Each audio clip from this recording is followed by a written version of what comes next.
السلام عليكم ورحمة الله وبركاته. بسم الله الرحمن الرحيم.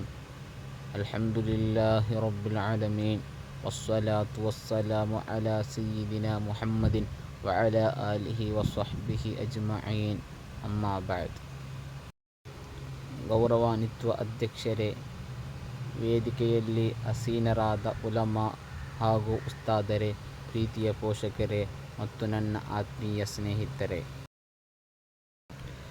ಇಂದು ನಾನು ಮಾತನಾಡುವ ವಿಷಯ ಸತ್ಯವಂತ ನಬಿ ಸಲ್ಲಲ್ಲಾಹು ಅಲೈಹಿ ವಸಲ್ಲಂ. ನಮ್ಮ ಪ್ರವಾದಿ ಸಲ್ಲಲ್ಲಾಹು ಅಲೈಹಿ ವಸಲ್ಲಮರು ಸತ್ಯವಂತರಾಗಿದ್ದರು. ನಬಿತ್ವ ಸಿಗುವ ಮೊದಲೇ ಮಕ್ಕಾದ ಜನರು ಅವರನ್ನು ಅಸ್ಸಾದಿಕ್ ಸತ್ಯವಂತರು ಮತ್ತು ಅಲ್ ಅಮೀನ್ ವಿಶ್ವಾಸಾರ್ಹರು ಎಂದು ಕರೆಯುತ್ತಿದ್ದರು. ಅವರು ಎಂದಿಗೂ ಸುಳ್ಳು ಹೇಳಲಿಲ್ಲ, ಯಾರಿಗೂ ಮೋಸ ಮಾಡಲಿಲ್ಲ.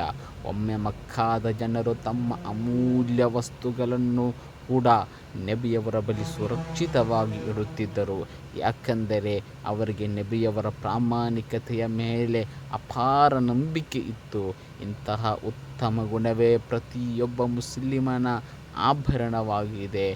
ಪ್ರಿಯ ಸ್ನೇಹಿತರೆ, ಇಂದು ನಮ್ಮ ಜೀವನದಲ್ಲಿಯೂ ಸತ್ಯದ ಅಗತ್ಯ ಬಹಳ ಇದೆ.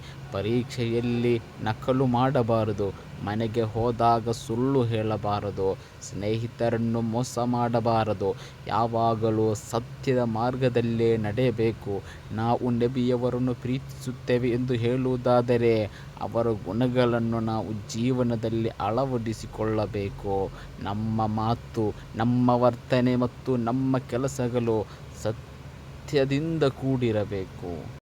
ಅಲ್ಲಾಹು ತಆಲಾ ನಮ್ಮೆಲ್ಲರನ್ನು ಸತ್ಯವಂತರಾಗಿ ಬದುಕುವಂತೆ ಅನುಗ್ರಹಿಸಲಿ. ಸತ್ಯವಂತರಾಗಿ ಜೀವಿಸಿ ಸತ್ಯವಂತರಾಗಿ ಮರಣ ಹೊಂದಲು ಅಲ್ಲಾಹು ತೌಫೀಕ್ ನೀಡಲಿ. ಇಷ್ಟು ಹೇಳಿ ನನ್ನ ಮಾತಿಗೆ ವಿರಾಮ. ವ ಆಖಿರು ದಅವಾನಾ ಅಲ್ಹಮ್ದುಲಿಲ್ಲಾಹಿ ರಬ್ಬಿಲ್ ಆಲಮೀನ್. ಅಸ್ಸಲಾಮು ಅಲೈಕುಂ ವರಹ್ಮತುಲ್ಲಾಹಿ ವಬರಕಾತುಹು.